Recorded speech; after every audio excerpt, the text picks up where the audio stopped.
What's going on, guys? Drew here. Most of you guys probably know me as BuTTeR, but I am bringing you episode 14 of my Real Talk series. Now, I've had a lot of new followers over the last couple of months, so if you guys are new to this series, there's no problem. The playlist will be in the description. But basically what it is I just throw up some gameplay, don't really talk about it at all, and take a specific topic of a real life situation or a topic of something that's been going on in my life, and hopefully some of you younger guys, or if you've never been in my situation, can kind of learn just from my mistakes or from my experiences. Now, what I'm going to be talking about today is alcohol.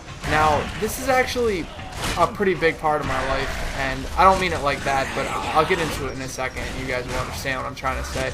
But I know a lot of you guys, I think my average viewer range is about 17 to 19 or 17 to 20 years old.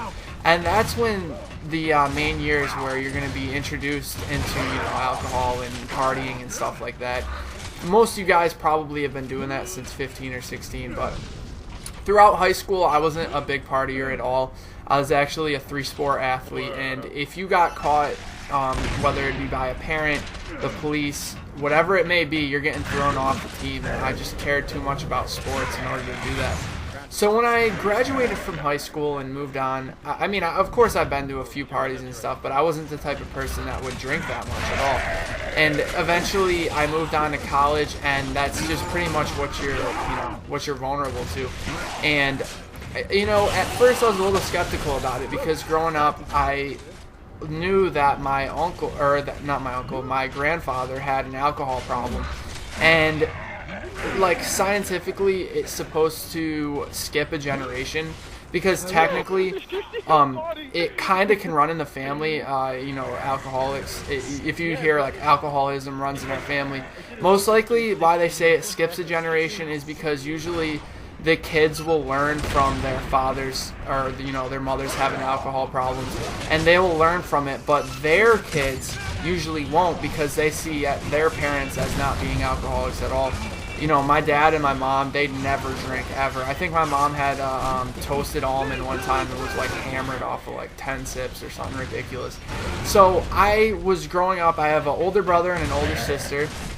They're actually a lot older than me. They're, I think, 38 and 37.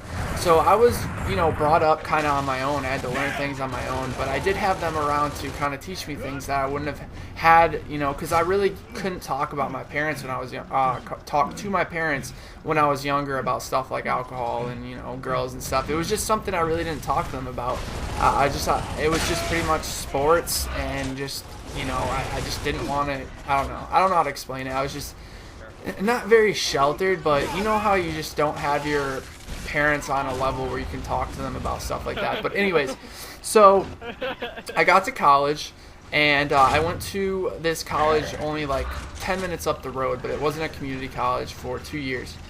And I had a girlfriend in Southern Connecticut, and we partied all the time down there.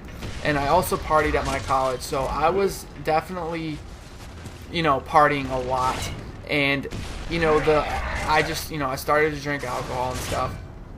But I kept myself under control, I was nervous because I was like, okay, my grandfather has an alcohol problem. I don't want to, I haven't really drinking like this before, so I want to make sure that I'm under control. And, alcohol can be a big part of someone's life. It can really ruin your life if you don't know how to balance it. Now, a lot of you guys, 19,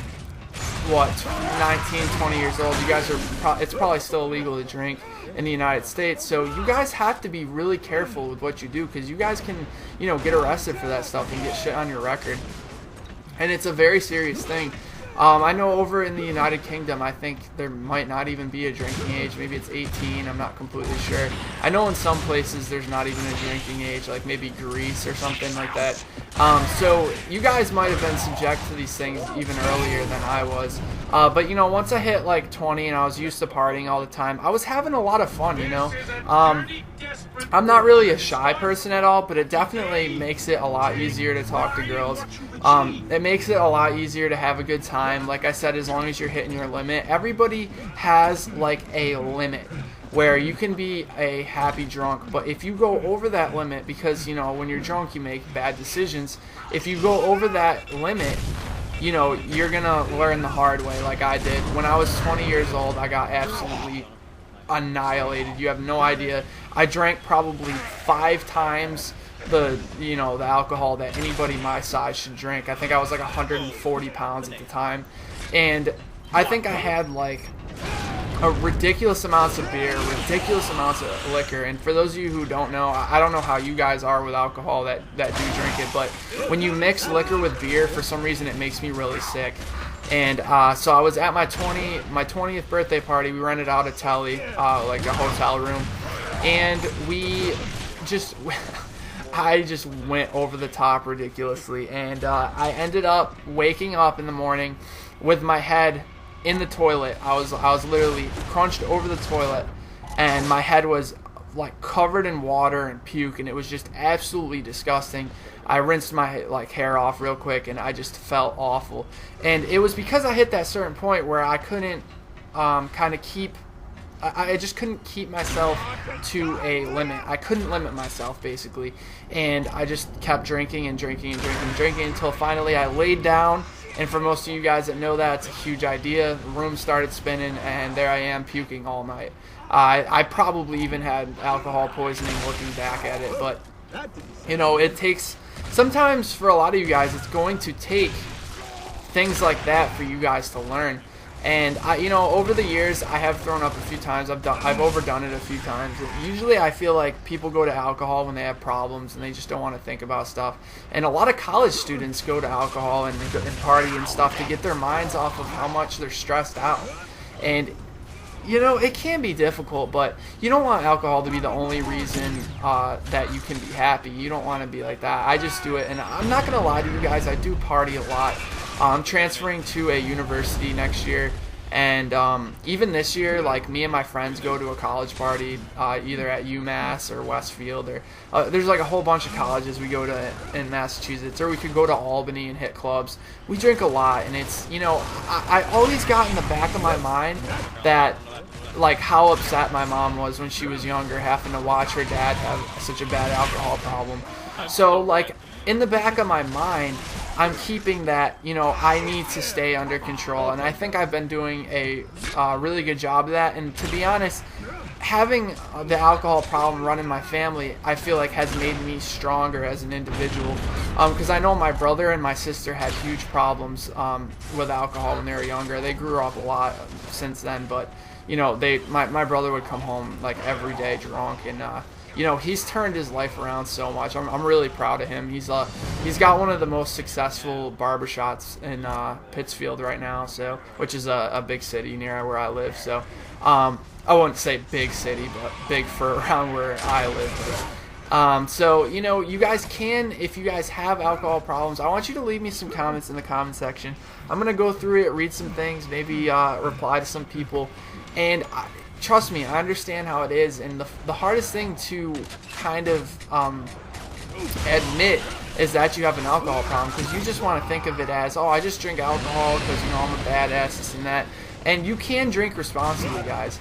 And I cannot stress enough how important it is to, if you guys are, I'm not going to sit here and tell you underage guys not to drink, because I know it's out there. I know you guys do it. I've done it. Everyone I know has done it. It's just going to happen. But please, please, please don't drive, guys. That's how accidents happen. You're feeling good, you're drunk, and you make stupid decisions. You get in a car, and that one moment can ruin not only your life but other people's lives that you're with. So please don't get in the car and drive it. Just stay at a friend's house. And even if you have to get in trouble with your parents to have them come pick it up, do it. It's better than, I know 100% that they would rather you do that than get in a car accident. So if you guys enjoyed this, make sure to leave a like. I'll probably do a second part about alcoholism. I really didn't get into it as much. But I want to thank you guys so much for watching, and I will talk to you guys next time. Take it easy, guys.